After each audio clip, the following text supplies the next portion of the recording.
Hi there. Welcome to Class 4 of the Holistic Empowerment Series. I'm your host for this series, Chrissy K. Rellens, and I welcome you back, or welcome you to joining me for the first time, joining us for the first time on this empowerment journey, which is being live recorded during the time where we are facing probably the biggest upset in our society that I know I've gone through in my 41 years here on the planet.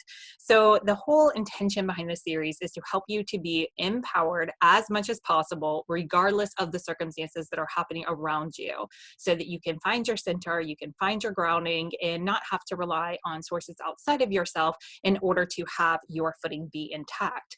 So I invite you to check out the first 3 classes in this series. I'll take you through a journey of understanding the keys to instant empowerment. I'll take you through a 5-step process of transforming fear into confidence during uncertain times, as well as a deeper understanding into empaths and being empathic and what that's all about. And today's class is all about self-massage. So I am just going to pull up my presentation and get us started. And I'm going to also make sure that everybody is on mute. And then that way, if anybody pops in during this live recording, we will be all set and not have to worry about interruptions. Okay. I have got the presentation right here, and let's get it open. Perfect. So again, this is the 2020 Holistic Empowerment Series, and I'm leaving the enrollment open for this series, so feel free to still invite people if you find this information of value. And who am I and why am I teaching this course? If you want to know more about me in particular, go back to class 1 for my original introduction. But why am I talking about self-massage? Well, I have been a licensed massage and bodywork therapist in the state of North Carolina since December of 2006. And over those years, I have done hundreds, thousands of hours of having my hands on bodies and helping to get in touch with what's happening muscularly, help to soothe muscle tissue, help to reverse ongoing issues. And the majority of my practice, actually the entire practice, has been focused on more of corrective care and rehabilitative care, and definitely a more therapeutic approach to massage than just a relaxation approach to massage. The reason that this was on my heart to share is at the time of this recording, we actually are shut down in the state of North Carolina, and I'm pretty sure throughout the entire country right now, to where we cannot practice massage as massage therapists. And it makes me extremely grateful to have the knowledge that I have in order to work on myself until I can get myself back on a massage table. And I countlessly have returned back to doing self-massage on an ongoing basis and to utilize some basic massage knowledge for myself and for my family members, which has made the investment that I made in massage school, hint, hint, a very wise and rich investment to make, because it has paid me back not only through allowing me to have a career and be able to make a big, authentic difference in the lives of other people, but it's also allowed me to better understand myself, my body, and to be able to self-assess, self-treat, self-care on a level that I wouldn't be able to if it wasn't for my massage training. So while I am not here to teach you how to be massage therapists, I could not do that. I don't have the right to do that. My intention through this video is to share with you the techniques that I use on myself on a regular basis that make a difference for me, and to teach you some basic knowledge around massage so that you feel comfortable and confident in considering trying these techniques for yourself, or at least have a better understanding of what's behind them. So this is, again, class 4 in this series, so go back and catch the other classes. We still have a few more on deck to deliver over the upcoming weeks. And this is focused on, oh look, I didn't update that, but that's okay. This is focused on head to toe self-massage basics. So I'm going to be covering 5 different areas that you can do self-massage work on that are the 5 most common areas that I work on myself and that I know are problem areas for majority of people and the majority of people that have come across my massage table. So to start things off, I want to give you some understanding of some basic rules for massage. This is just across the board great knowledge to have whenever it comes to administering massage or receiving massage. Things for you to be aware of as a receiving person, but also as a giving person.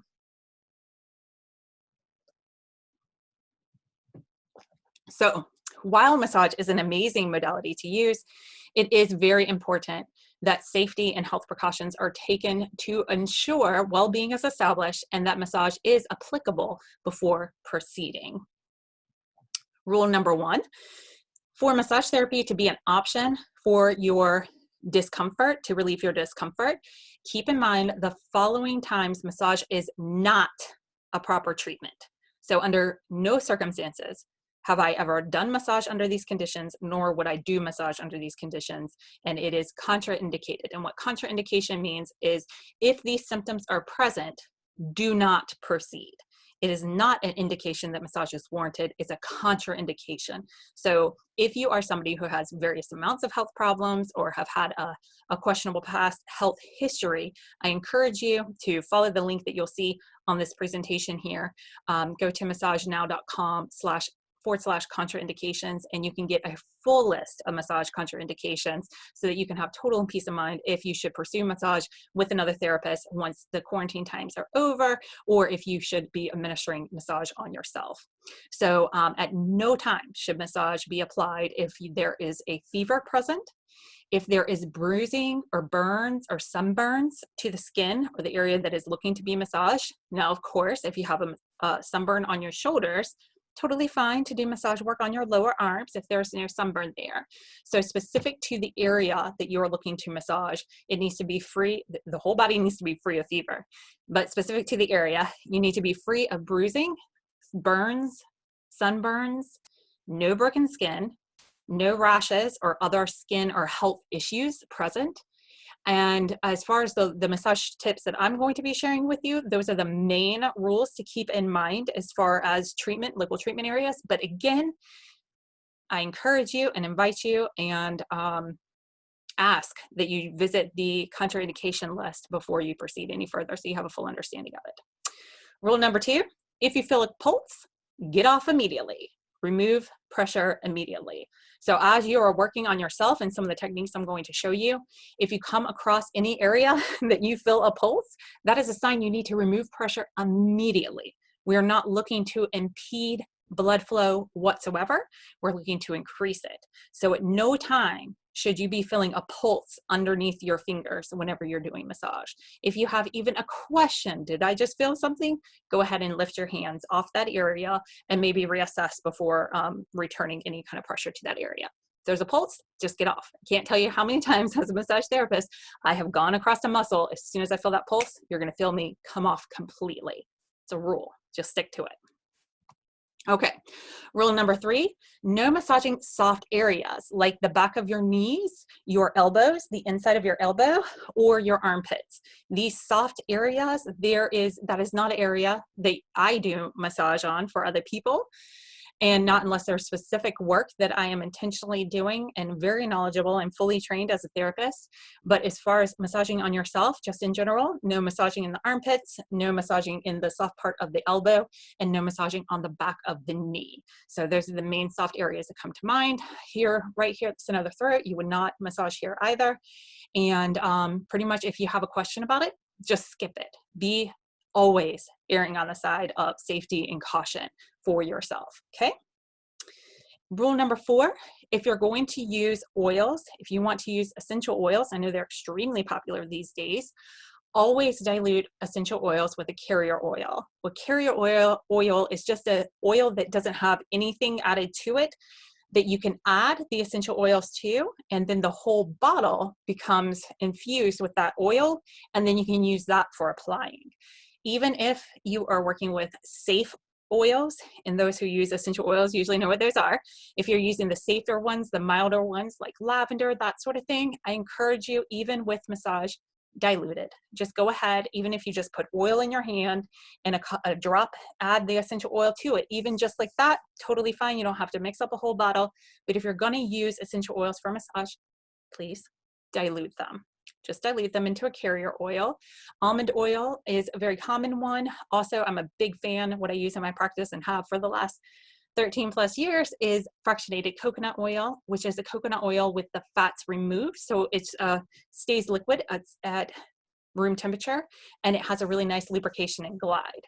All the tips that I'm going to show you on this self-massage class, you can apply without oil. I'm going to demonstrate them all without oil.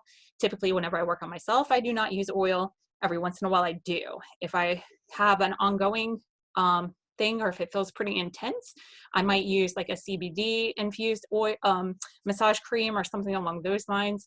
If you want more direction on which ones I recommend, reach out to me. I'll be glad to point you in the directions that I use. And same with essential oils. For any of the carrier oils, I can help you with all that. So just let me know. And then the last part of this rule, since we're talking about lubrication, which is what this one is really all about, hydrate, hydrate, hydrate. Before, after, and always. Get yourself good and hydrated. The body is almost all water. Your muscles, almost all water. Your vertebrae discs, almost all water. My point in saying this is that if you don't have proper hydration, your muscles will not function properly. You are going to be at a higher risk of experiencing discomfort, tension, lack of range of motion, aches, pains, all that stuff that goes along with traditional muscle discomforts. You're going to be more likely to experience that if you're not well hydrated. So many muscular issues can be helped by water alone. With massage, what you're doing is you start to flush out stored leftovers that are in the body that get caught up in your tissues. And as you're flushing that out, you're going to want to flush it out of your body completely. So it's great to have hydration before you have massage, hydration after you have massage. Get the muscles where they're in a really good condition so that they're nice and flexible and pliable is the word I was looking for, nice and pliable and ready to receive that massage and get nice and fleshed out and ready to receive more nutrients and replenish themselves. And then afterwards, hydrate again. Get all that stuff that just got flushed out of your muscles out of your body. So instead of it just recirculating around and settling back in, let's flush it right on out. So hydrate, hydrate, hydrate. If you're somebody who has any kind of body ache, pain thing going on, hydrate. Of course, rule number 5, none of this that I share is meant to serve as direct or replacement for medical advice. So if you have been told by a medical professional not to hydrate, hydrate, hydrate, or not to do some of the things that I'm doing, I am not trying to replace that information. Go back, consult, share maybe what I'm bringing to the table, let them advise, and you make the decision for yourself. I am by no means stepping into a place to be held liable or responsible for your well-being through sharing the techniques. By you trying the techniques, then you understand that you're doing so at your own risk and that you are not holding myself or my business responsible, and that I am sharing this for educational and entertainment purposes and not as an attempt to diagnose, treat, or cure health conditions. So putting that up front, foremost, take medical advice. And again, I strongly advise taking a look at the following link at massagenow.com/contraindications for a full listing of massage contraindications and a lot more information there too. So as a disclaimer, if what I'm saying is challenging what you've already been told, by all means, go back and consult before moving forward. And if I can answer any questions, you can send them my way. But I had to get all that housekeeping out of the way so that we can dive into what it is that we came here for. So in this class, what I'm going to share with you, there are my top techniques that I use for myself to relieve muscle fatigue, to reduce tightness and increase flexibility and range of motion, to release minor discomforts like waking up in the morning with a sore neck or shoulders. I'm going to teach you how those two things are combined or related in today's presentation. And then also to reverse repetitive motion issues like wrist discomfort from writing or typing, or like raking and weeding if we got any weekend warriors or quarantine warriors out there. And if you feel called to try any of these techniques and you find them beneficial, I would love for you to share your experience with me. So definitely keep me posted. Okay, focus area number 1, the wrists and the forearms. I'm gonna take a sip of water, please. So this is definitely one of my top 2 places that I work on a lot.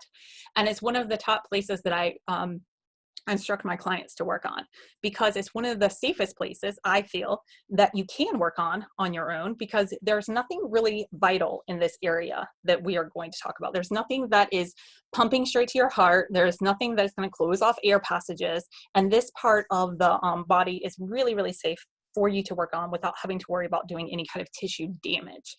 So the techniques that I'm going to show you, they are known to relieve symptoms that can be similar to different diagnoses that are out there. So I'm not saying that this is going to treat or cure these diagnoses. I'm saying that if you have symptoms that are similar to these diagnoses, this is a muscle of the area that I would work on for myself or for you if you were a client coming in to see me. So if you have any kind of discomfort that is related to or similar to the symptoms that are related to carpal tunnel syndrome, tennis elbow, or golfer's elbow, this is the area that I would go to. And let me slip my bracelets off here. Okay, so on your forearm here, if you'll notice, you have two bones. You can really tell by the little bones that are here at your wrist, but you have two bones that run parallel down the front side of your arm. So the top side of your arm. So back side of your hand, this part of your arm. We're not going to work on this side of the arm today. We're not going to work on this side. We're going to focus here. Between these two bones, as you can see, they run right here on the outer side. Between them, there's a nice little groove. You can run your fingers right along here and you'll find a nice groove. And in this groove is a place where a bunch of your arm muscles, they come and they attach, and there's a tissue that is in between these two bones that everything connects to. So it's just a super safe place for you to work your fingers into and feel around.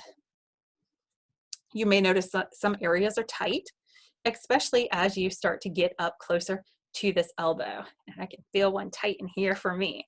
And you might even notice as you're giving this a little squeeze, I wish my lighting was a little bit better, lean in some. As you're giving this a little squeeze, you might notice that it triggers movement in your upper hand. It's because these muscles are the ones that do all the gripping. You'll start to notice the correlation between where you just ran your fingers down, right through here, and you can feel them. You can just lay your hand on top and close your hand and like squeeze it into a fist. You can feel that tightening and letting go. So stop for just a moment and think about how often you're gripping. If you're brushing your teeth, if you're opening a door, if you're opening a shampoo bottle, if you're shampooing your hair, you are constantly gripping, gripping, gripping. So these are some hard-working muscles that go all the time, and so rarely do we stop to feel around and see what's happening. Now, as you're feeling around, if you feel any spots that are like, whoa, that kind of feels like a bruise, but you look and see that your arm's not bruised, that's okay. That's usually like an indication of a trigger point or some kind of issue in your tissue. And you can just add a little bit of pressure to it. You can just give it a little wiggle around, or you can just move right off of it and keep going on. But keep running your fingers right down this little groove. You can see it nice there. And you can work it all the way down. And what this does is that it starts to loosen up and create more space between these two bones. And why is that important? Because you have a bundle of nerves that run out from the out from your spine, out through your neck, down across your shoulders, down your arm, and all the way down into your wrist, into your fingers. So your nerves are running all the way around here, and however your body got formed and put together, those little nerve paths run along and get caught up in this muscle. So as this muscle tightens here at the elbow, where are you going to feel this pain is going to be down at the wrist. So often, this is a nice little rule of thumb, your discomfort is going to show up further away from wherever the nerve is impinged, typically, general rule of thumb. So if I have you come in and you're like, hey, my wrist is bothering me, I'm not going to work on your wrist only. I'm going to start working up here, and I'm going to make sure that all of this around your elbow is loosened up. And 9 times out, we'll say 9.9 out of 10 times, it will loosen up whatever is causing the nerve impingement that is causing the symptoms that start to show up down in the wrist. Now, true carpal tunnel, again, not that I'm here to treat, diagnose, anything like that, do your own research, but the carpal tunnel is just this little opening that is in the wrist that is surrounded by the carpal bones, which are the bones of the wrist. And whenever that gets closed up and it impinges on the nerve there, that's when you have true carpal tunnel syndrome. But a lot of times the discomfort that shows up here is coming from a nerve impingement here. So you can just work this little groove all you want. And as far as the elbow goes, you can work around that elbow too. Just remember, we don't work on this bendy part of the elbow, that soft tissue. We're not going to do pressure in there, but you'll feel around. You'll feel where those muscles attach, and you can alleviate that. And typically it's the muscle that's right in here.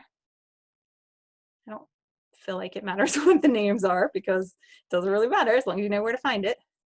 Right in there is typically what you'll start to feel that in the tennis elbow and the golfer elbow symptom kind of area.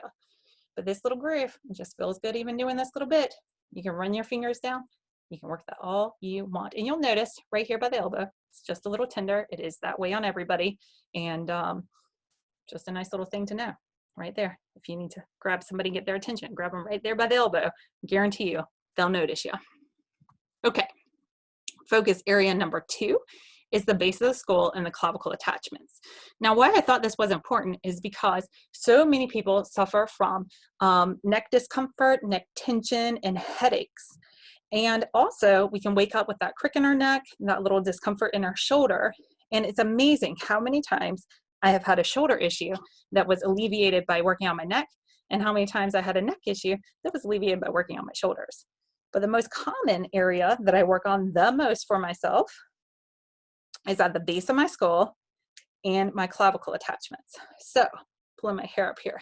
So right here at the base of the skull, you can start like back behind your ear. So not directly underneath your ear, but back behind, you'll find that little groove of your skull. You can do it on both sides and you can just follow it around, applying pressure upwardly to right along the ridge of that skull. And you can work right in here with these muscles, little movements here. And these muscles they're suboccipital muscles. And what that means is that they attach to the base of the skull. They're these short, little, thick, fat muscles that attach they keep your head on top. And they're responsible for all those little minor bobblehead movements. So all these little movements that I'm doing right now, all of these trigger the suboccipital muscles. And they can get really, really tight, and especially at night whenever you sleep. Because even when you sleep, if you're sleeping in an improper position, your suboccipital muscles will still be working around the clock. They hold tension. They are really, really, really susceptible to dehydration. The neck in particular. If you're having any kind of neck issues, headaches, anything that's happening here, really anything that's happening anywhere in your body, I recommend more water. But if it's happening here, there's a good chance that more hydration will help. So these little bobblehead movement muscles, these suboccipital muscles, they do every little movement that you're doing like this. And how often do you stop and like really stretch your neck muscles? Probably not as often as they would like. So those little neck muscles, what they are responsible for is giving you headaches at the back of at the base of the skull, and also deep behind the eyes. So if you get the behind the eyes headache, check back here. If you came to me and you're like, Chrissy, I'm getting headaches right behind my eyes, this is exactly where I'm going to work on you. Right at the center, base of the neck, base of the skull at the top of the neck, and you can feel it right around there. Oh, that feels so good. So good. So yes, base of the skull headaches, behind the eyes, and you can just follow that down on either side of the vertebrae. You don't want to put pressure directly on the spine. So as you're feeling on the edges, just let one hand go on either side and just keep that pressure coming down. You can follow that all the way down. You'll feel where it gets into our traps and into our shoulder muscles. And then we got our nice clavicle bone right here. I knew that this shirt would be good to wear because I knew you'd be able to see it. So our neck muscles don't just attach back there at the base of the skull. They don't just attach down around here underneath the jaw. They do. But they also come down and they attach right here to our clavicle muscles. And the tightness here causes a lot of shoulder discomfort. And there's been a lot of times that I wake up and have a shoulder discomfort. I'll feel it throughout the day, and I'm working all around on my shoulder, doing everything that I can do, only to realize it was my clavicles. It was where my neck was attaching to my clavicles, because it overlaps with the muscles that come from the shoulder up here. All of it's overlapping. And plus we got the fascia, the connective tissue in the body, which runs throughout everything. So anytime anywhere is tight, other places are going to be affected. So base of the skull feels really, really super yummy. Right around here. Oh, excuse me, it just feels so good. And then you can come around to your clavicles. You can push down at the top of your clavicles. You can feel where some of that tightness is, and then right underneath there, just run your fingers right along the ridges, and you can feel right along here, get into that shoulder just a little bit. It feels so nice. And open up that pec some. Because we do so much like this and like this with our arms in front of us, our arms in front of us, our arms in front of us. Not so much this at the time of this recording, but you know, all the stuff that we're doing with our arms in front of us. And this is where it gets tight. So working right around here, both sides of the clavicle, you can just push down and kind of give it a little wiggle back and forth. Get to know your body. Get to love your body. It's an amazing thing. It works around the clock to keep you here. It's amazing. Amazing. And a couple bonus tips. You can place, or a bonus tip, I guess I should say, you can take a couple of tennis balls, put them inside of an old sock, tie or a new sock, doesn't matter. I just grabbed one that didn't have a match.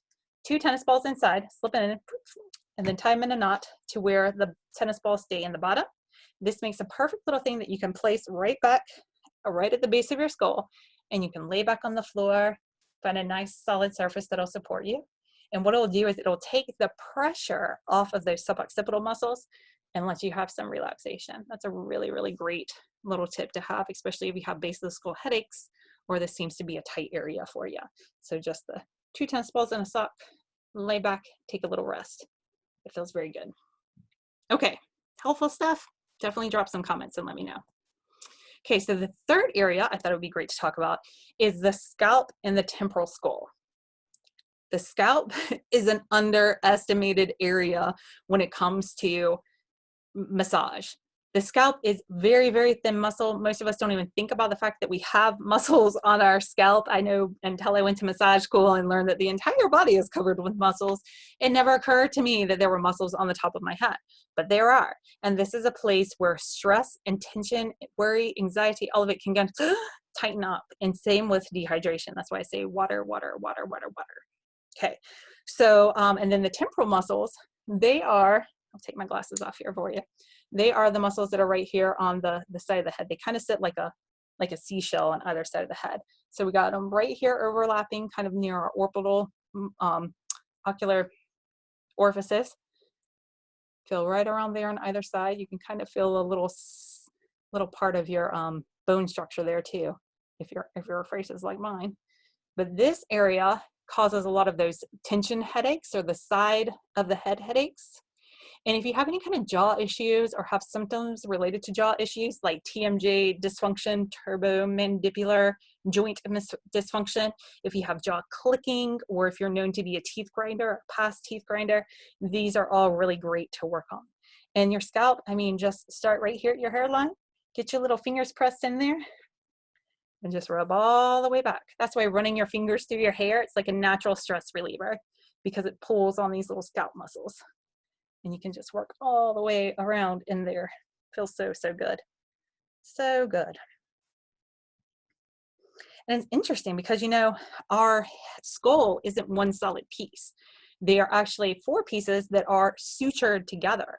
So those little sutures can get tight in there and we can just open them up, allow more blood flow, allow better breathing and oxygen flow. And again, hydration is so, so key for this area. Man, this feels so good. I love a good scalp massage. It's amazing.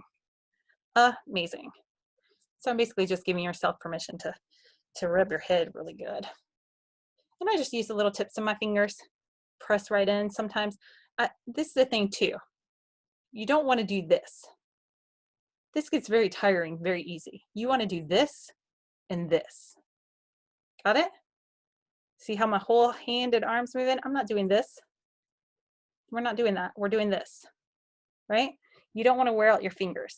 Same whenever you do this, right? You want to use as much of your arm. So think of this as like one of those old school back scratchers. Let that be the tool. Use the whole arm. You don't just move your little fingers and wear yourself out. I could probably give, I don't know,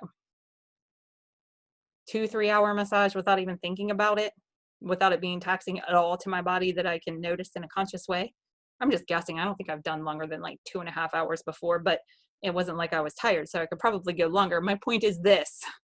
If I go up behind somebody and I start massaging people with my fingers, I last about 3 seconds. It hurts me too. This is not the proper way to do it. You will totally tire out. Do this. Do this. So much more effective. Same with the side of your face. You can do little circular motions, little clockwise, counterclockwise, all along there. Whew. And you can even feel right here at your top of your jawbone and follow it down to your jaw here too. If y'all want more jaw massage, let me know. I can definitely show you more of that. But you got a fat little muscle right here. Your masseter muscle sometimes gets tight. Okay, so scalp, temporal skull, base of skull, follow that down to your clavicles. All that should be feeling amazing. Amazing. And then once you do all that, go back, do your forearms again, because they're going to start to get a little bit tight from your other work, right? Okay. That's the downside about being a massage or massaging yourself. You can't fully relax because you're still doing the work, but trust me, it is so much better than nothing. So highly, highly recommend that you try these out if you're meeting of the criteria and it calls to you. Okay, so focus area number 4 is going to be your back and lower extremities. Now, again, if you guys are interested in learning more of this and you want me to get more into like the jaw muscle, more into working into these areas that are really hard to see for yourself, then I can do that. So just let me know. But for today's purpose, since this is just the basics, the way that I treat the majority of my back and lower extremity discomfort, which can be from muscle tension or fatigue, typically can also be from overuse. I typically use a foam roller. I have mine right here. It is a big fat piece of thick solid foam. You see this? I'm pushing on it with all my pressure and it's not going anywhere. It doesn't collapse. It is solid. I think that you can get these half this size. This one's like, I don't know, how long is this? 2.5, 3 foot long. You can get ones that are like this long that are just a portion of it. They work totally fine too. You can pick them up pretty much anywhere these days. I think I've seen them at Five Below. I've seen them at Target, seen them various places. They are amazing. And these foam rollers, I use them to roll out my back and the muscles there. And I use them to roll up my lower body, my legs, my hips, my thighs, my calves. And if that is something that y'all are interested in, let me know. And I will put together a video showing you how to use it. Otherwise, I highly recommend a foam roller because it really is the best way to reach your back and the most effective way that I have ever found to work on my own leg muscles. Another tip that I use a lot when it comes to relieving low back tension and leg tension in general, I spent a number of years waiting tables in my past life and a number of years working at the front desk of a doctor's office. So on my feet a lot is my point. And I used to use this all the time before I got to where I moved my body in different ways and took better care of it.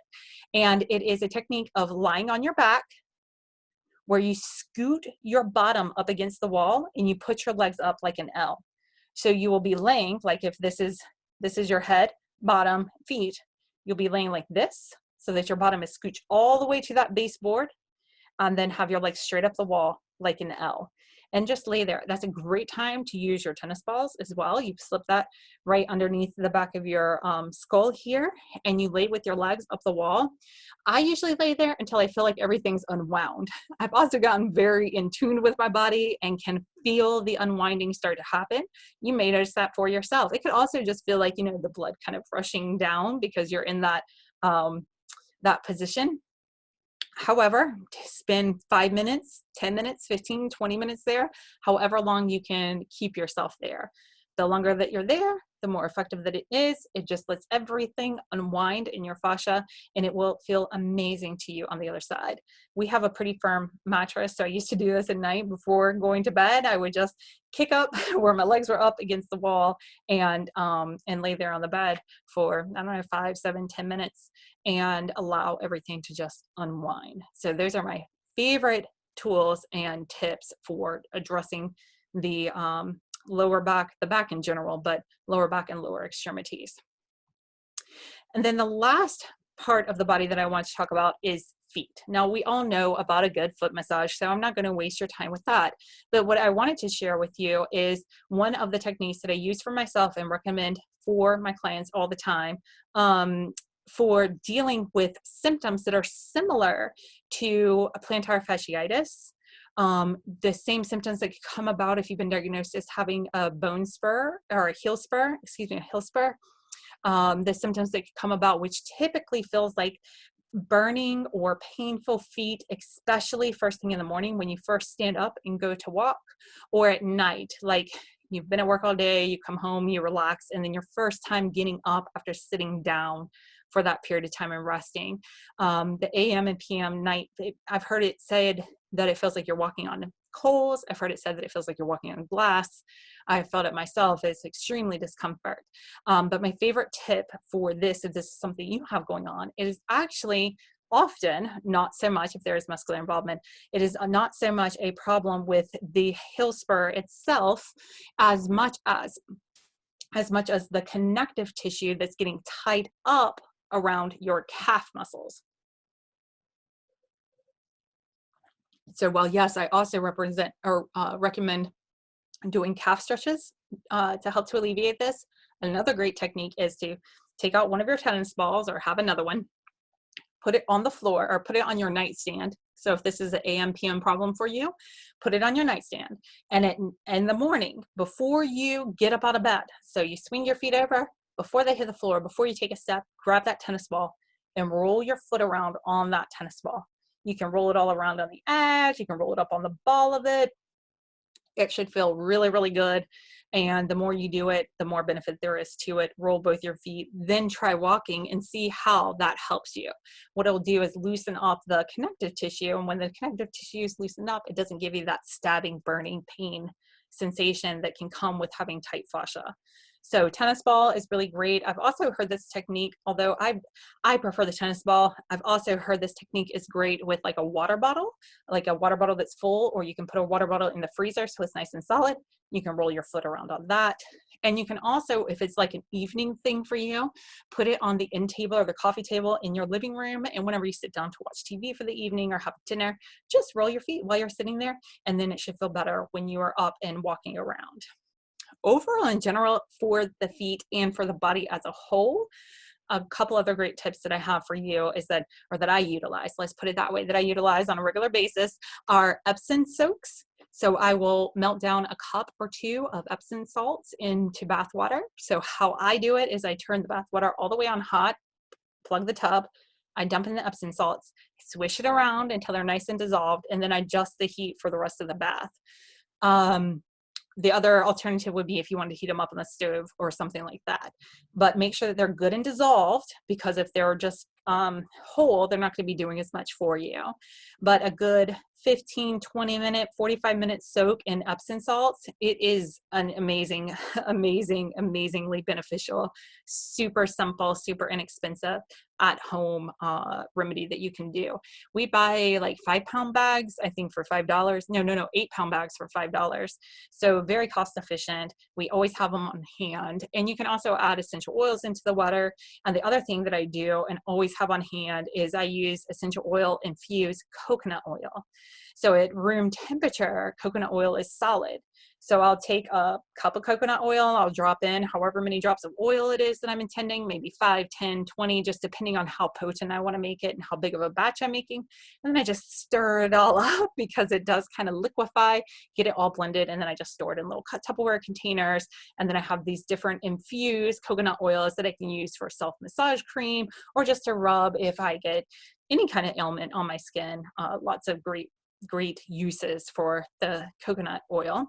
And actually that's what we use for my daughter too, all throughout her babyhood and beyond, is a coconut oil with a lavender essential oil added to it. We've used it for every cut, every scrape, everything.